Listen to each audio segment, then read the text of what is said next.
Bismillahirrahmanirrahim. Assalamualaikum warahmatullahi wabarakatuh. Alhamdulillah alladzi bi ni'matihi tatimmus shalihat. Asyhadu an la ilaha illallah wa asyhadu anna Muhammadan abduhu wa rasuluhu la nabiyya ba'da amma ba'du. Jemaah yang dirahmati Allah, kita lanjutkan kajian dari buku Adabul Mufrad tulisan Imam Al-Bukhari, buku tentang adab pribadi yang ditulis oleh Imam Al-Bukhari. Kemarin kita sudah jelaskan buku ini peralihan dari buku Minhajul Qasidin Syarah Mukhtasar Ihya Ulumuddin tulisan Imam Al-Ghazali. Itu bukunya tentang pembersihan hati, gitu kan. Setelah bersih hati, saya berinisiatif untuk merubah akhlak. Kemudian beralihlah dari Minhajul Qasidin kepada Adabul Mufrad. Bukunya 2 jilid, Adabul Mufrad. Itu untuk pertemuan ahad kedua ini. Kalau ahad pertama buku yang baru kita apa, Pak? Pak lupa nggak? Saya ulang-ulang lagi. Kalau Sabtu pertama itu buku kita apa, Pak? Apa? Ayo. At-Tazkirah itu sudah buku baru sekarang, bukan buku At-Tazkirah lagi. Di At-Tazkirah itu di akhir pembahasan babnya tentang hari kiamat. Terus bukunya saya gabungkan dengan buku apa namanya? Apa? Fi Mausu'ah fi akhiriz zaman. Al-Malahim wal Malahim Al-Kubra. Itu judul panjang bukunya itu. Ensiklopedi akhir zaman. Kalau Bapak bingung akhir zaman aja dah. Buku akhir zaman. Itu di Sabtu pertama. Biar Bapak mudeng lagi nih. Ya kan? Baik. Kita sekarang bahasan kita adalah bukunya Adabul Mufrad, adab seorang pribadi. Dari bab kemarin kita udah bahas tentang adab kepada orang tua sekaligus adab kepada ibu. Sekarang pembahasannya adab kepada ayah, gitu. Kayak gitu pembahasannya, Pak. Ini hadisnya panjang nih, Pak. Hadis tentang bab orang tua ini, yang guys bahasa bab orang tua ini itu 25 bab. Berapa bab, Pak? 25. Banyak enggak? Banyak. Cuman 25 bab itu hadisnya kadang ada 1, kadang ada 2. Jadi kalau ditotalkan hadisnya bab tentang orang tua ini mungkin sekitar 60. Berapa, Pak? 60. Ya, kalau Bapak amalkan ke 60 tentang orang tua nih, ini masalahnya bab kepada ibu, bab kepada ayah. Terus bagaimana kalau orang tua zalim? Ya kan? Bagaimana orang tua zalim, apa adab anak? Kayak gitu nanti. Atau bagaimana nanti apa adab seorang anak kalau orang tuanya sudah meninggal, gitu kan? Meninggal. Terus apa adab anak kalau orang tuanya musyrik? Boleh enggak mengunjungi orang tuanya yang sudah meninggal dalam keadaan musyrik? Bagaimana cara beradab mendoakan orang tua? Jadi pembahasannya tentang lika-liku orang tua. Itu berapa hadis nih, Pak?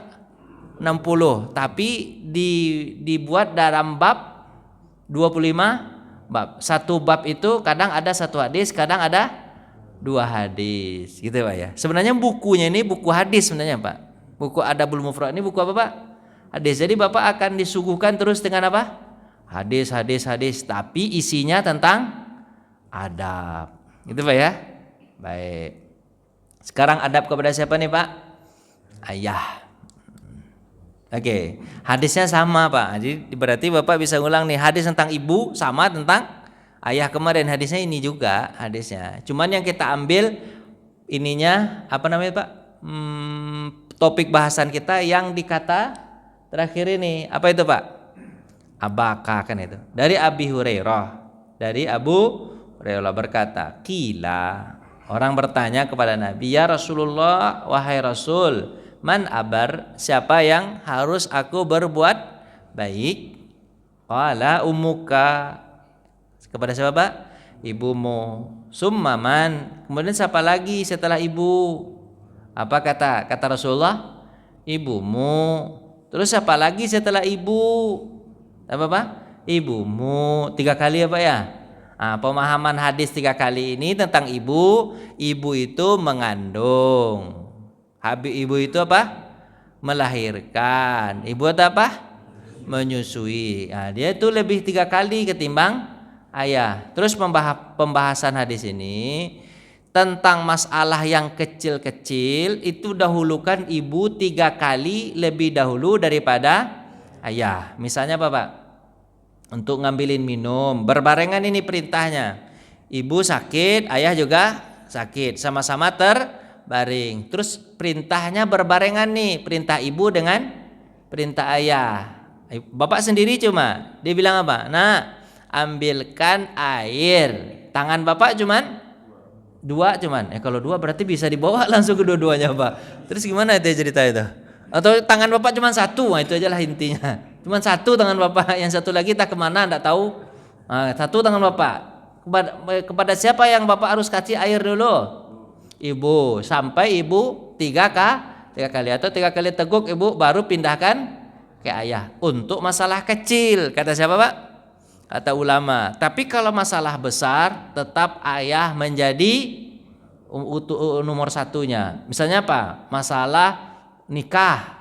Nah, itu 1000 kali pun ibu mengizinkan, tetap saja ayah yang harus dapat izinnya. Kalau nggak izin ayah nggak sah nikahnya, gitu Pak ya. Tentang masalah berpergian, masa pergian jauh misalnya, pergian jauh, itu izinnya ke siapa? Ke ayah. Kalau ke ibu walaupun 1000 kali tetap tidak sah berpergiannya. Kayak gitu Pak. Pokoknya masalah-masalah besar itu memang wajib dikonsultasikan ke ayah. Tapi kalau masalah kecil jangan ibu aja. Kalau masalah beli permen, beli apa itu nggak apa-apa ke ibu. Tapi kalau masalah beli rumah, ke ayah, ya Pak ya. Karena yang tahu tentang masalah rumah perumahan, ayah. Gitulah kira-kira Pak. Pokoknya masalah besar Bapak ke ayah. Kalau masalah kecil, ibu. Sebenarnya hadis ini berbakti kepada kedua-duanya sebenarnya. Nanti kalau bagaimana hadis Nabi itu banyak orang yang tidak masuk surga gara-gara orang tuanya ada tapi disia-siakan. Kedua-duanya. Atau hadis Nabi mengatakan surga itu terletak di bawah kedua telapak. Kalau Bapak yang tahu itu telapak Pak? Ibu aja kan? Kalau sebenarnya itu Pak, surga itu ada 2 pintu kata Nabi kan? Kedua-duanya akan terbuka dari ayah dan ibu. Kalau mati salah satunya atau meninggal salah satunya, tertutuplah 1. Berarti tinggal 1-nya lagi gitu. Berarti pintu surga itu bisa dari dua-duanya, ayah dan ibu. Karena Bapak kan sedih betul nih ke ibu aja, ke ayah yang cari duit ini dapat apa-apa gimana nih? Ayah juga dapat, ya benar? Dapat. Ini baru yang ketiga, kepada siapa lagi aku berbakti? Apa jawaban Nabi? Abaka atau abuka, kepada ayahmu, gitu ya. Terus nanti ada hadis yang kemarin kita baca, summal akrab fal akrab, kata Nabi. Kemudian yang terdekat dan yang terdekat. Yang terdekat semua, yang terdekat maksudnya begitu. Gitu hadisnya begitu, bukan yang terdekat terjauh. Yang terdekat dulu mungkin kakak ada itu yang terdekat tuh. Habis itu apa? Coba lagi itu Pak. Pokoknya gitulah, paman, sepupu kayak gitu Pak ya. Lanjut. Hadis berikutnya masih tentang ayah nih Pak. Hadatsana Abu Zur'ah. Tapi hadisnya sama Pak. Hadisnya sama. Cuman beda redaksi dan beda sahabatnya tetap, tapi muridnya yang beda. Berarti hadis ini berkali-kali diucapkan oleh Nabi Muhammad sallallahu alaihi wasallam. Berarti Pak, Bapak sering-sering mengungkapkan ini di tengah-tengah masyarakat, ini juga bagus nih, supaya Bapak berbakti kepada kedua orang tua. Lanjut. Kewajiban kepada orang tua sekalipun mereka tidak adil. Ini pembahasan berikutnya nih Pak. Bab berikutnya ini. Apa Pak? Wajib tetap berbakti walaupun mereka tidak adil. Jadi Bapak kan ada pertanyaan misalnya, Ustaz, orang tua saya nggak adil gimana tuh Ustaz? Malas saya lihat dia tuh Ustaz. Malas saya lihat. Untuk kakak dikasihnya, untuk saya tak dikasihnya. Sakit hati saya tuh Ustaz. Sakit betul Ustaz. Masih saya berbakti kepada dia Ustaz, dia tak cuek sama saya. Ternyata hadisnya apa Pak? Tetap harus berbakti. Kemarin saya bisa jawab. Untuk masalah kesalahan orang tua, Allah yang akan menghukum. Gitu Pak. Jadi Bapak sebagai anak tidak berhak menghukumi atau menghakimi orang tua. Orang tua itu pertanggungjawabannya ke siapa? Allah langsung. Sementara Bapak tetap harus berbakti. Jadi nggak boleh apa namanya itu Pak? Durhaka sama orang tua. Kita baca hadisnya. An Ibnu Abbas, dari Abdullah bin Abbas. Pak masih semangat gak nih? Jangan tidur lah. Kalau semangat jangan tidur. Masa ngomong sama orang tua tidur aja bawaannya. Orang harusnya sedih ini tidur bawaannya. Nggak tidur ya? Alhamdulillah. Kasih ya. Nyender aja ya. An Ibnu Abbas, dari Abdullah bin Abbas. Ma muslim, tidak adalah seorang muslim. Lahu walidanin muslimani, dia punya dua orang tua muslim juga kedua-duanya. Yusbihu ilaihima muhtasiban, gitu kan?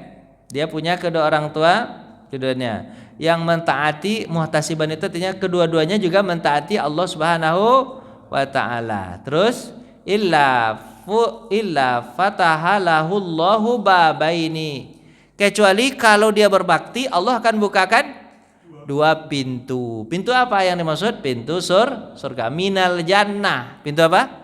Pintu surga. Jadi enak tuh Pak, kalau masih ada kedua-duanya Bapak bisa masuk pintu surga kedua-duanya. Artinya apa? Kesempatan Bapak lebih besar untuk masuk surga karena yang terbuka dua pintu.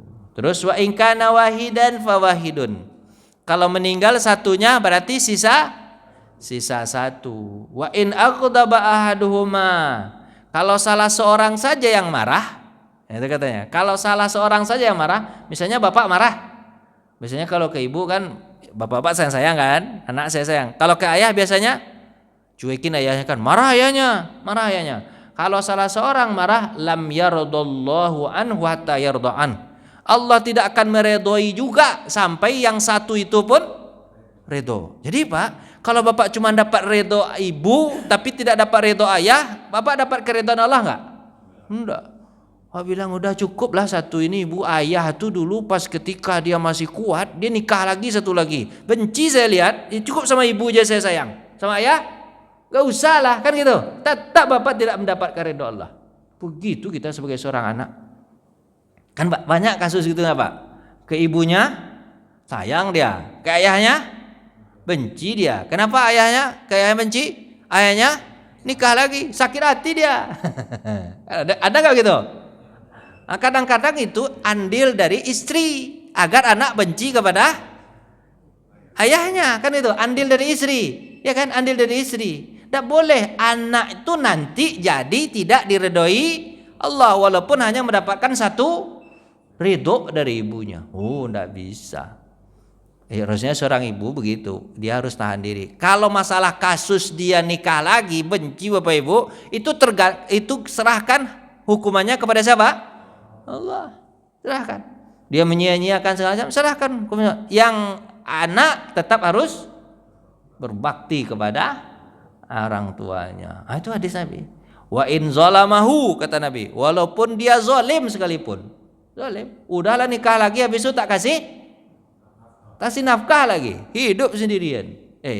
Ibu dengan ibu saja. Habis apa? Qala, berkata, wa in zalamahu, walaupun dia zalim, itu penguatan. Ditanya sahabat, walaupun kalau dia zalim gimana? Udahlah, dia zalim dia kepada saya, terus gimana? Apa kata Nabi? Walaupun dia zalim, tetap kau berbakti, tetap ayahmu. Berat nggak nih Bapak? Berat nggak? Jadi biasanya orang suka redonya cuma kepada siapa? Ibu aja. Ayah? Jarang. Ini ayahnya agak susah. Atau ada yang terbalik, ke ayah dia suka sama ibu? Ada juga kan begitu? Ada juga begitu. Enggak boleh. Harus dua-duanya. Walaupun salah satu diantaranya bermasalah. Bapak mau nanya nggak tentang masalah ini? Ada kasus nggak kira? Nggak ada yang mau nanya ya? Tanyalah Pak. Tanyalah, silakan Pak. Salam Pak. Senang nih. Orang tua angkat terus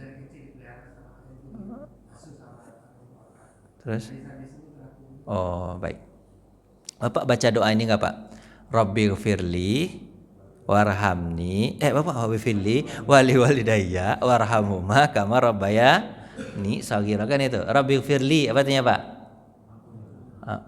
Ya Allah ampuni aku, warhamni sayangi aku, warhamni wajiburni bukan Rabbighfirli warhamni wali walidayya Bapak kedua orang tuaku kama rabbayani shaghira sebagaimana mereka mendidikku ketika kecil kan gitu Pak ya. Ini kalimat kama rabbayani sebagaimana mendidikku. Ingat, kalimat mendidik ini dipahami sama ulama nih Pak.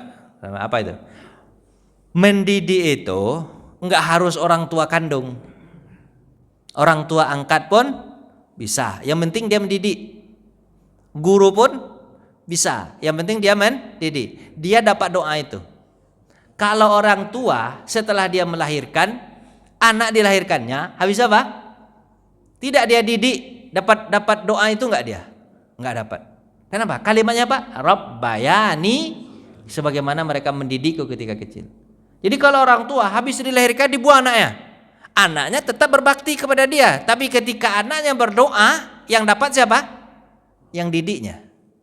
Orang tuanya enggak dapat andil. Karena apa? Hadis Nabi, man sanna sunnatan hasanatan falahu ajrun la yanqusa min ujuri saya. Siapa yang menunjukkan orang suatu kebaikan, dia dapat pahala yang sama dari orang yang melakukan kebaikan tanpa dikuranginya. Kan itu? Jadi Pak, Bapak dapat pahala dari perbuatan baik anak kapan? Ketika Bapak mengajarkan kebaikan kepada anak. Tapi selama ini Bapak tak pernah mengajarkan kebaikan kepada anak. Habis dilahirkan dibuang. Apa yang terjadi? Bapak dapat doa itu tak? Tak dapat. Itulah makanya saya katakan, Bapak kalau punya anak kandung itu aset betul itu untuk memperpanjang umur taat Bapak kepada Allah, untuk menambah pahala Bapak kepada Allah. Lewat siapa? Lewat dia. Umur kita singkat, tapi umur dia tambah buat kita. Gitu Pak. Jadi Bapak jangan sia-siakan untuk anak tuh.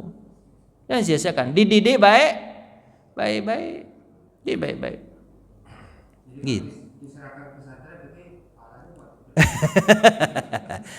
Diserahkan ke pesantren, tapi kan atas apa tuh? Atas apa Pak? Kalau Bapak pengen dapat pahala juga, atas apa? Atas izin Bapak dan atas dorongan Bapak. Bapak harus tanya terus kepada anak. Jangan Bapak serahkan, terserah aja lah. Mau diapakan anak saya terserah lah. Jebengkel sini kan anak saya nggak saya didik. Jadikanlah orang baik kan itu. Bapak kasih duit aja. Bapak dapat pahala dari sepersekiannya karena Bapak ngasih duitnya. Berarti Bapak bagi pahala tuh. Bagi dua dong. Ya kan? Bapak boleh nyerahkan ke orang lain tapi atas kontrol Bapak. Oh, Bapak banyak pahalanya tuh. Walaupun bagi dua, untuk mereka 5%, untuk Bapak 95%. Oh, kan begitu. 70 kok yang 25-nya kemana? Korupsi pula. Oh iya mungkin. Oh, ya untuk ininya lah ya, untuk yang lain-lainnya. Iya juga tuh ya. Ya terus. Itulah kira-kira Pak. Jadi pahala itu bisa dibagi-bagi. Jadi Bapak kalau sebagai seorang guru, Bapak anggap anak itu sebagai apa? Anak murid itu sebagai apa? Oh, makanya Nabi mengatakan semudah-mudah masuk surga. Ada hadisnya, man salaka tariqan yaltamisu fihi ilman sahalallahu lahu tariqan ilal jan. Dan hadis itu Pak di pemahamannya adalah siapa yang menuntut ilmu maka sangat mudah dia masuk surga dan mengajarkannya tentunya. Memang Pak, ilmu ini adalah apa tuh namanya itu cara yang paling mudah untuk masuk surga. Karena seorang guru tuh Pak, seorang guru, dosen gimana Pak Ustaz? Dosen juga lah. Masa guru ya sama ya kan, dosen sama guru. Dosen guru itu Pak, itu apa? Hal yang mudah untuk masuk surga. Kenapa? Karena dia ngembangkan didik orang. Jadi anak-anak murid dapat orang-anak murid dapat pahala, dia juga dapat pahala. Itu jadi guru tuh enak Pak. Jadi guru nggak harus jadi guru jadi dosen, nggak. Jadi Bapak kayak gini aja udah bisa nih di guru nih. Misalnya Pak ajarkan orang untuk ngasah pisau ya Pak ya. Mana Pak nih? Nggak ada Bapaknya di luar ya. Itu kan guru juga tuh Pak ya. Guru juga. Angus masa pisau. Kemana cerita kita nih Pak? Pokoknya kesinilah ya cerita kita ya. Ini ya cerita kita ya. Pokoknya kalau dia anak angkat segala macam. Makanya Pak, kan anak bapak itu paling kurang sama bapak sampai usia, kalau sebelum di pesantren kan ya, sampai 12 tahun kan.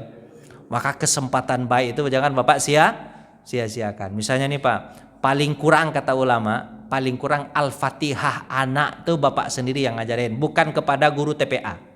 Sebab nanti yang dapat pahalanya siapa? Guru TPA aja terus. Al-Fatihah yang berulang-ulang dia baca ketika sholat itu Pak, atau ketika kapanpun kan setiap orang berdoa Al-Fatihah kata orang, setiap dia baca itu mengalir pahalanya kepada siapa? Orang yang mengajarkannya. Maka paling kurang anak bapak itu Pak ajarkan apa? Fatihah aja. Nah, bapak cuma dapat Al-Fatihah, selain itu Bapak enggak dapat. Nah, inilah Pak ajarkan semamu. Nah, Al-Fatihah, alhamdulillahirabbil alamin. Itu aja Pak ajarkan satu, alhamdulillah. Apalagi Bapak ajarkan banyak-banyak. Ya mana? Makanya kalimat hadis itu terakhir, sampai kapan kita mendidik anak? Bahasanya Pak, sampai salah satu di antaranya mati. Itu aja bahasanya Pak. Jadi Bapak punya kesempatan didik anak sampai kapan Pak? Salah satu di antaranya mati. Kalau enggak Bapak mati, kalau enggak anak itu mati. Bahasanya kasar betul. Meninggal. Nah, saya udah mati tuh. Sampai salah seorang di antaranya meninggal. Kalau enggak Bapak meninggal, anak itu meninggal, itu terputus pendidikan. Tapi selagi anak itu hidup, walaupun dia sudah nikah, umurnya sudah 60 tahun, bapak ayahnya tetap bapak ajarkan. Kamu kayaknya kurang sedekah, kamu sedekah dikit. Ah, itu tetap. Walaupun anak bapak usianya sudah berapa? 60 tahun. Berarti usia bapak 80, paling kurang segitu. Lanjutlah Pak. Nah, gitu ya. Kata-kata lembut harus berkata apa Pak? Lembut kepada orang tua, tidak boleh kasar. Walaupun orang tua itu bahasanya kasar, tapi bapak tetap lembut. Hadisnya panjang sekali. Haddatsana Tailasah bin Mayas, kuntu ma'an Najd. Aku bersama orang-orang Najd. Kata siapa Pak? Taisalah bin Mayas. Aku sama orang, fa asbahtu dzunuban lam araha illa minil kabair. Aku melakukan sebuah dosa besar, aku kira itu adalah dosa. Aku melakukan dosa, aku kira itu adalah dosa besar. Karena orang sahabat itu Pak, kalau dosa kecil aja sudah dianggap dosa besar. Kalau orang sekarang dosa besar, kecil ya, itu gampang. Itu berzina itu gampang. Tidak nikah selesai masalah. La ilaha illallah. Gampang. Membunuh orang itu gampang. Itu paling penjara 2 tahun 6 bulan selesai masalah. Apa itu? Tidak bisa begitu Pak. Kalau dosa besar itu syarat ketentuan berlaku. Kalau membunuh, taubatnya dibunuh. Tidak bisa taubat di penjara 2 tahun. Tidak bisa, itu tidak bisa. Walaupun di penjara 2 tahun itu dianggap oleh hakim cukup. Tapi menurut Allah belum cukup. Menurut Allah apa Pak? Dibunuh. Ada cerita. Kalau tidak dibunuh di dunia, di mana dibunuh? Di akhirat. Apakah di akhirat itu setelah dibunuh mati dia? Tak. Hidup lagi, dibunuh lagi, hidup lagi. Berarti ya azab.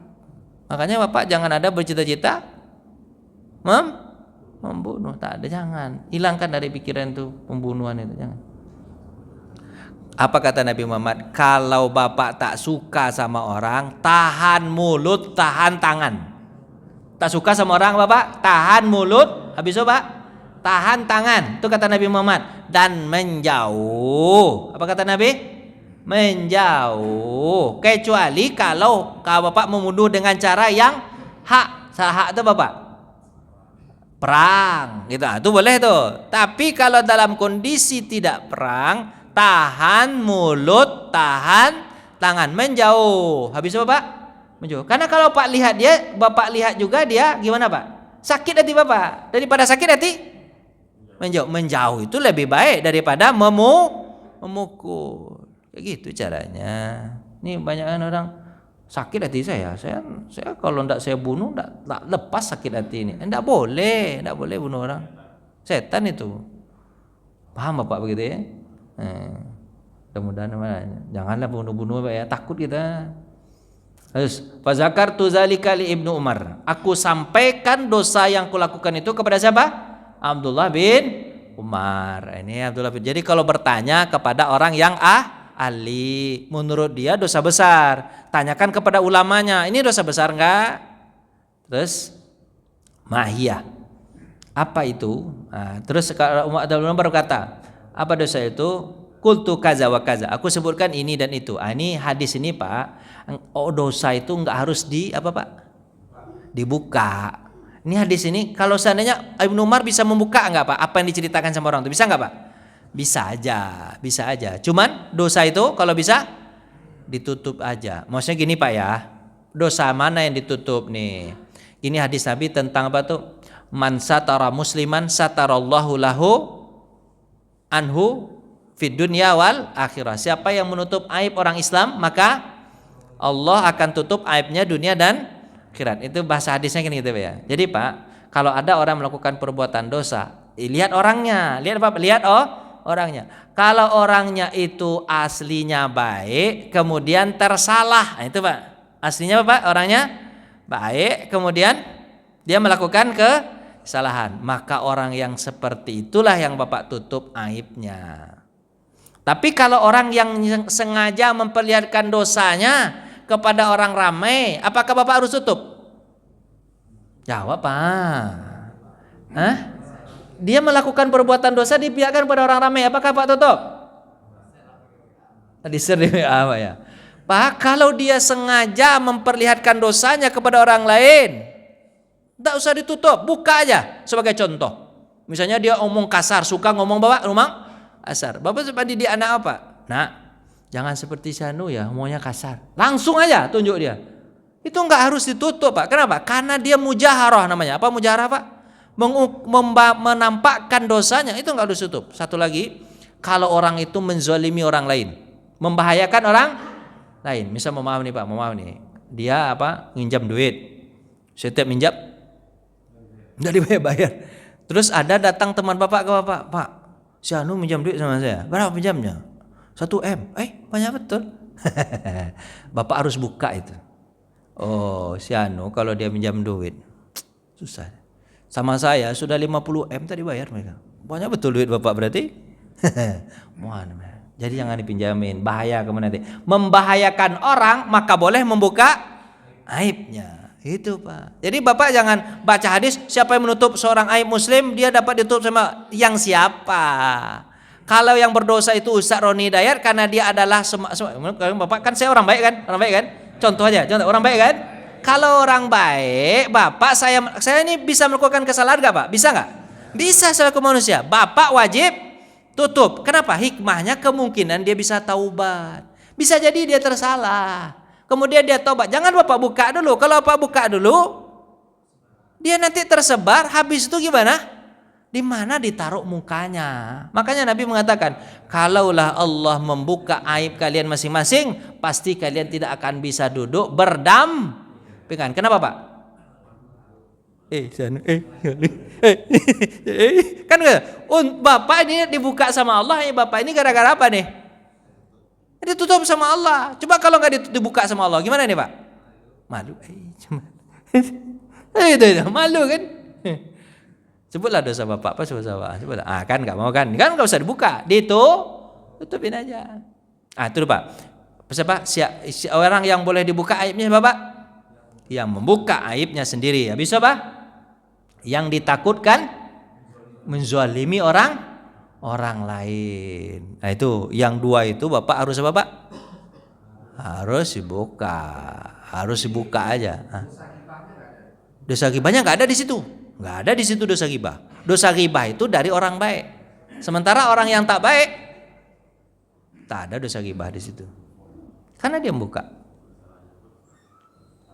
Apa Pak? Salah jeblos Pak. Itulah Pak, salah lah Bapak lah terjadi gimana lagi. Itulah penyesalan itu terakhir. Itulah terserah Bapak aja lah. Tapi kan yang jelas kita kan merasakan sama-sama, ya kan?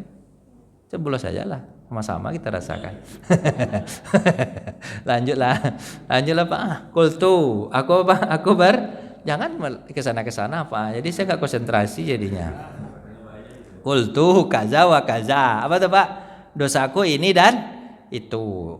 Jadi hadis itu kadang nggak satu yang harus kita pahamkan, kadang-kadang banyak. Tapi intinya itu yang di belakang. Qala. Apa kata Imam Ibnu Umar? Laisat hazihi bil kabair. Oh, itu bukan dosa besar. Karena Abdullah bin Umar tahu kan apa dosa-dosa? Oh, itu bukan termasuk dosa besar. Hal hunna tis'un. Tapi kalau nama di sini dosa besar itu ada 9. Sebenarnya kan dalam hadis yang lain Bapak 10. Kalau di sini sebutkan berapa Pak? 9. Tahu enggak? Bisa baca? Susah ya baca hadis ya Pak? Susah ya Pak ya?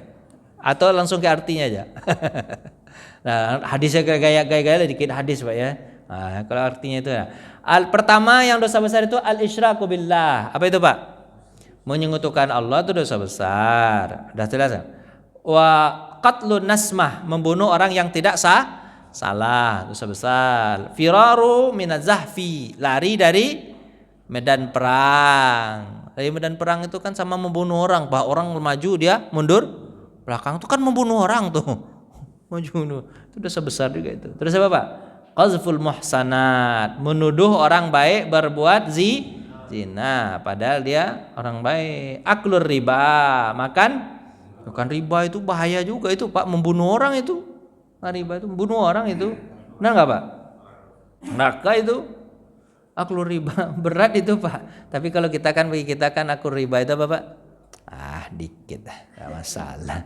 Dikit banyaknya juga ya memang tergantung banyak dikitnya Pak. Kalau dikit memang dampaknya dikit sih. Tapi kalau makan banyak, banyak juga dosa. Udah Pak. Pokoknya itu termasuk dosa besar itu. Aklu ma'al yatim, makan harta anak yatim dosa besar. Membunuh juga itu. Wal ilhadu fil masjid. Apa tuh ilhad itu artinya Pak? Ateis tapi dilakukan di mana? Dalam tambah dosa besar dia. Ateis saja dosa besar tapi dilakukan di mana Pak? Tuhan itu enggak kelihatan berarti enggak ada. Oh begitu kok sebentar dia. Oh itu dosa besar. Sama aja dengan di atas ya. Walladzi yastakhisu. Terus apa itu? Apalagi itu? Kemudian menghina orang atau gimana tuh ya? Mengolok-olok segala macam. Tapi mungkin dalam konsep yang besar bukan yang kecil-kecil gitu kan. Konsep yang sampai orang bunuh diri gara-gara namanya sekarang bullying. Nah, bullying. Terus apa Pak? Buka ulwalidaini minal uquq. Di sini nih. Menangis orang tua gara-gara kesalahannya. Durhakanya. Itu dosa besar. Tapi biasanya kalau nama hadis Bapak durhaka uququl walidain termasuk itu kan bahasanya gitu kan. Uququl walidain. Kalau di sini apa? Menangis orang tua gara-gara dosanya. Lari dia dari rumah.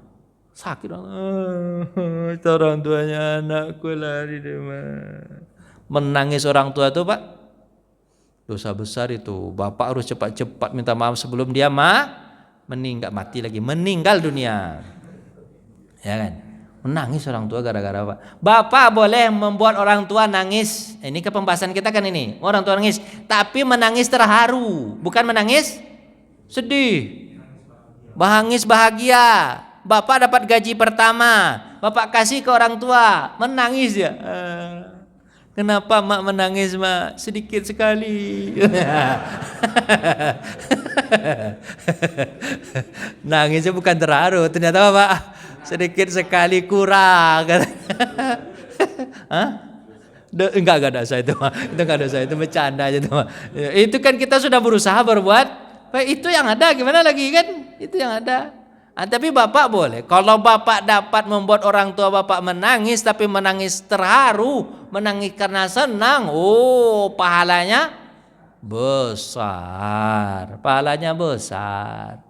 Maka jangan sampai orang tua itu menangis gara-gara kedurhakaan Bapak, tapi buatlah mereka menangis gara-gara bahasa kebahagiaan yang Pak berikan kepadanya. Itu termasuk dosa besar itu Pak. Kenapa kepada orang tua itu termasuk dosa besar Pak?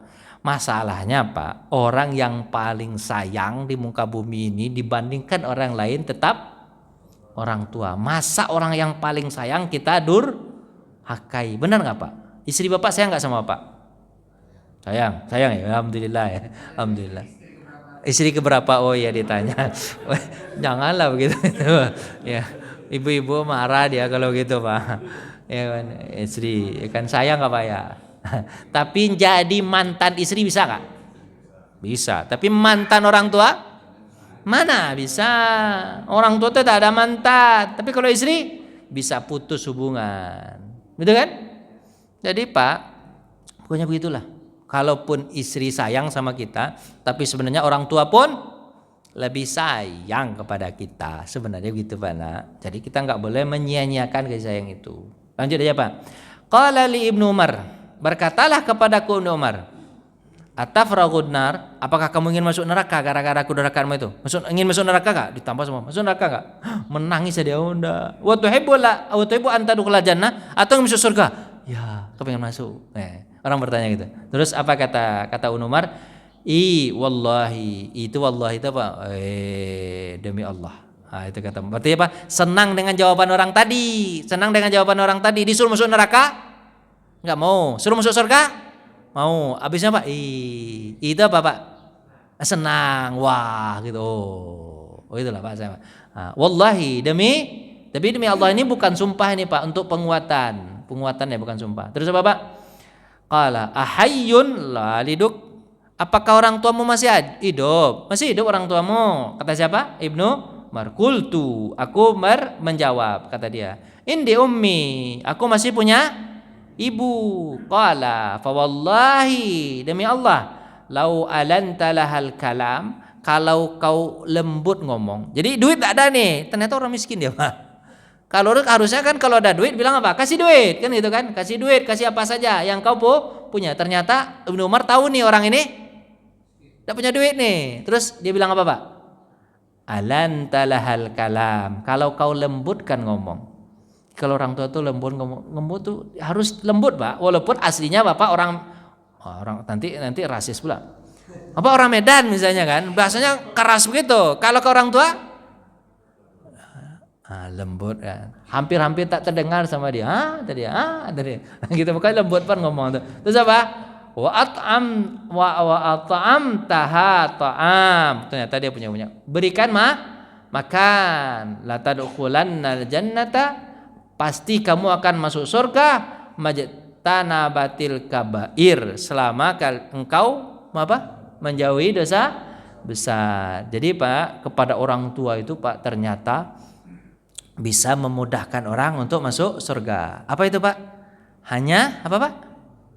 Lembut ngomong. Jangan ke orang tua tuh kasar. Mentang orang tua kita tuh agak peka, kalau udah tua tuh kan kadang-kadang agak tuli kan. Makan lagi nggak boleh begitu. Didekatin dia tuh, dibisikin ke telinga tuh. Makan. Harus lembut ngomong tuh. Tak boleh kasar. Tak boleh keras. Lembut. Pandai gak Bapak? Pandai ya? Lembut. Paham gak Pak nih? Waktu kita udah habis sebelum? Saya takut sebentar lagi Pak nangis. Udah habis? Kok gak bunyi Pak? Udah bunyi belum Pak? Untung udah ada. Tapi udah bunyi belum nih? Udah suruk belum? Belum. Kalau belum lanjut lah. Lembut ya Pak ya? Lembut kepada orang. Wah, lanjut. An Hisham. Ini ayat ini nih Pak. An Urwah, dia membacakan ayat Al-Quran, waqfit lahuma, ini tentang lembut ya Pak, janahadzulli minar rahmah, itu kan, bentangkanlah sayap kehinaan, misalnya kehinaan itu sayap kelembutan Pak, bentangkanlah kepada mereka sayap kelembutan, kemudian kasih sayang. Jadi Pak lembut sama orang tua, penuh kasih sayang. Bapak dulu ketika kecil disayang-sayang nggak? Sayang. Apa nyanyi orang tua sebelum Bapak tidur?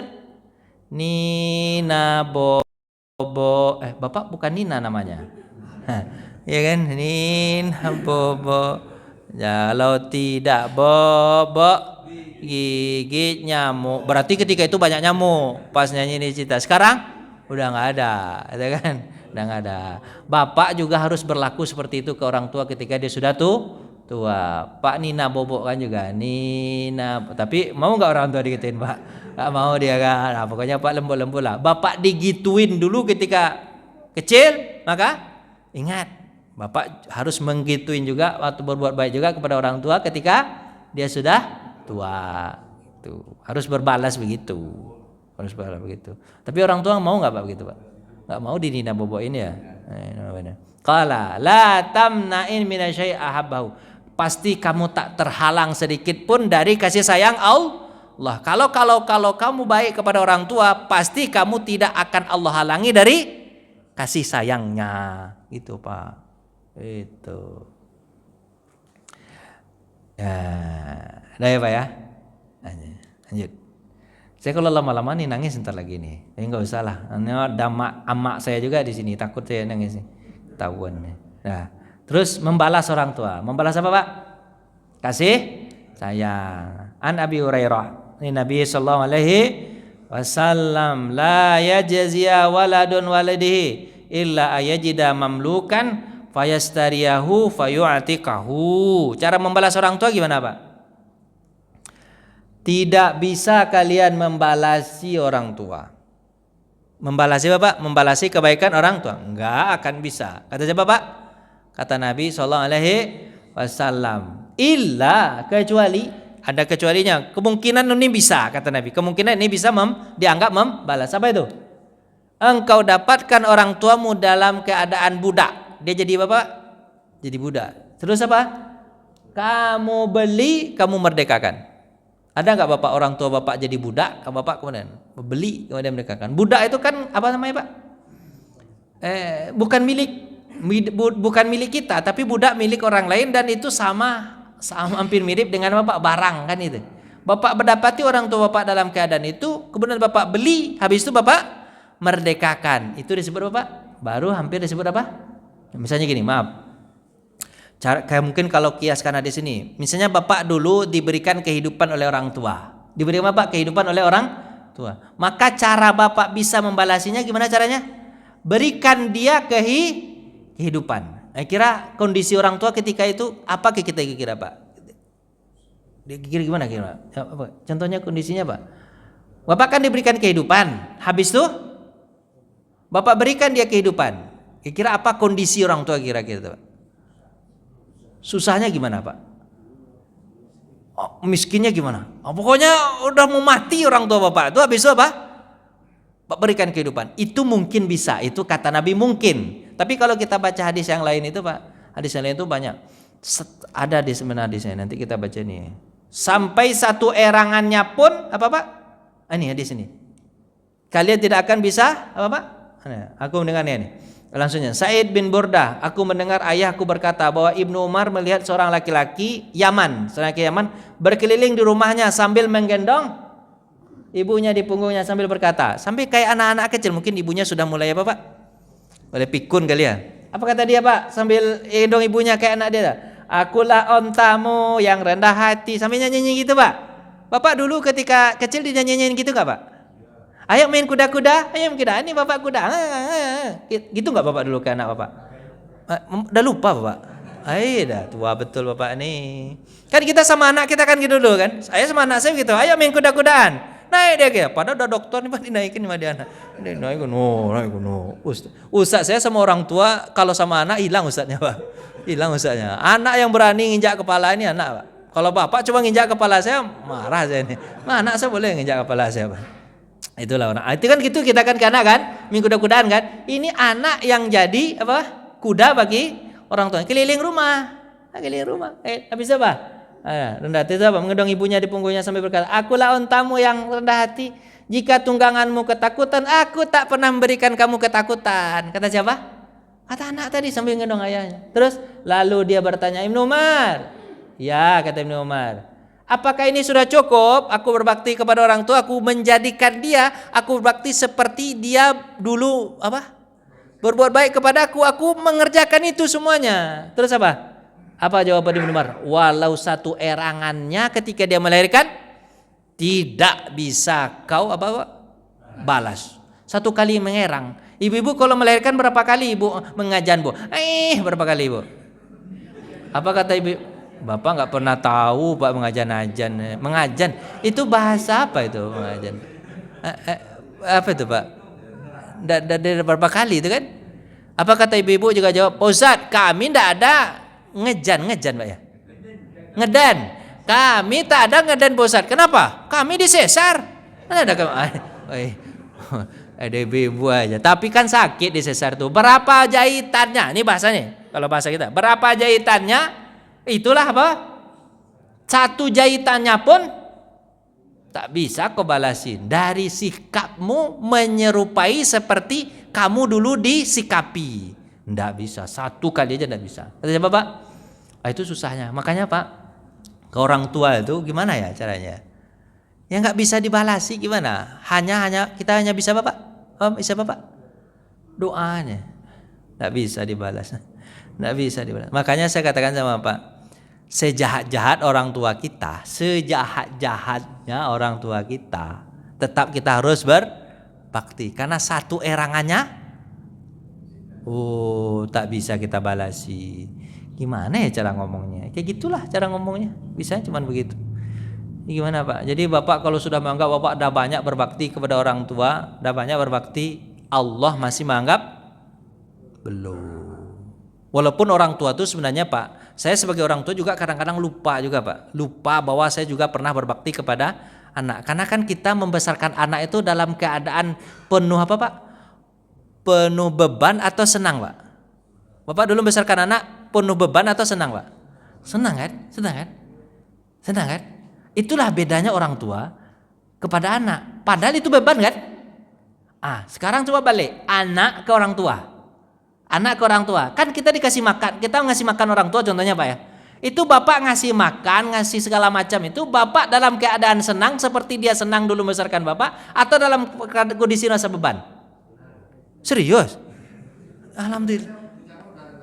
Oh iya, enggak, ini yang punya orang tua nih Pak. Ini yang punya orang tua. Kira perasaan intinya deh, perasaan inti. Dulu kan orang tua membesarkan kita, kan Bapak membesarkan anak dulu nih, ya kan? Bapak membesarkan anak dalam keadaan bahagia Bapak atau dalam keadaan Bapak penuh beban? Beban ya anak, ini susah nih.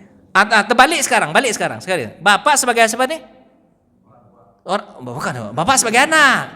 Bapak sebagai anak membesarkan siapa? Membesarkan orang tua. Apa tuh? Apa? Merawat orang tua. Rasanya beban atau senang? Jawab aja lebih baik Pak. Biar cepat selesai. Beban Pak, serius Pak. Itu senang alhamdulillah, itu menurut Bapak. Bapak berusaha untuk menyenangkan diri kan? Tapi sebenarnya itu beban nggak Pak? Beban Pak. Dalam keadaan Bapak nggak plong tuh rasanya. Walaupun Bapak berusaha untuk, itulah yang disebut Bapak tidak bisa. Itulah yang disebut perbedaan, itulah dikatakan Nabi Bapak tak bisa membalas. Apa sebab? Beda, dia membesarkan Bapak supaya dia dalam keadaan senang membesarkan kita dulu. Tapi sekarang ketika berbakti kepadanya, kita merasa beban. Maaf nih Pak, anak Bapak sakit, Bapak obat ke rumah sakit. Apa yang ada dalam hati Bapak? Mudah-mudahan sembuh lah anak saya ini, mudah-mudahan sembuh. Maaf nih, orang tua Bapak sakit, Bapak bawa ke rumah sakit. Apa yang Bapak katakan dalam hati kecil? Jangan salah-salah Pak. Iya, jangan salah-salah jawaban. Ini dalam hati kecil nih. Kalau di mulut Bapak bisa berusaha dengan iman Bapak tuh. Tapi dalam hati kecilnya, ketika dia sakit, apa yang paling kurang kata, serius nih Pak. Tapi paling kurang perkataan anak tuh Pak. Pak Ustadz, saya yang terbaik untuk orang tua saya aja Pak Ustadz. Yang terbaik aja Pak Ustadz. Padahal dalam hatinya, mati lebih cepat nih Pak. Akan ada juga begitu. Mohon maaf nih Pak ya. Kalau dia meninggal dunia, enggak. Misalnya Pak, mohon maaf nih. Kalau dia meninggal dunia, dia tidak menyusahkan saya kerja. Kan gitu ya, mohon maaf nih ya, bahasa kasar saya nih ya. Itu yang tak bisa Pak balasi, beda rasa. Sementara pahala itu letaknya di mana Pak? Di rasa itu, bukan di perbuatan. Seperti sholat Pak, orang sholat semuanya sholat nih ya, tapi membedakan pahala sholat apa? Khusyuknya, rasanya itu yang Pak dapat balas itu. Bapak paham nggak ini? Nah, lagi kira begini. Jadi berusahalah Bapak merasakan apa yang dulu mereka rasakan ketika membesarkan Bapak. Bapak rawat orang tua Bapak, sekarang rasakan bagaimana orang tua itu tidak menjadi beban Bapak. Iya Pak. Tanyalah Pak, silakan Pak.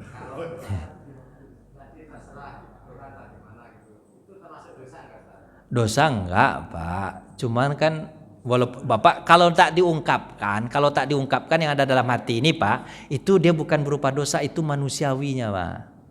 Tapi pahalanya sedikit. Tapi dapat pahala, tetap dapat pahala mah. Masa tak dapat pahala? Ini manusiawinya begitu.